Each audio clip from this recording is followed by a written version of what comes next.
Yeah, well, I'm in a 2003 Mazda Tribute, and I'm going to show you how to open the hood.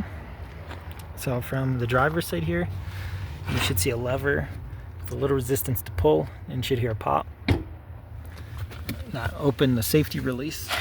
I'll show you underneath here. There's like a cable. See if I can get a good angle. Yep, so there's that cable.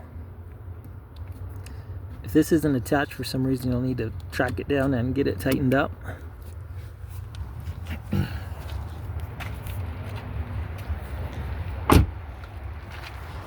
But now from up here, now that we pulled that release, this should be loose. Most cars, the lever's around the middle.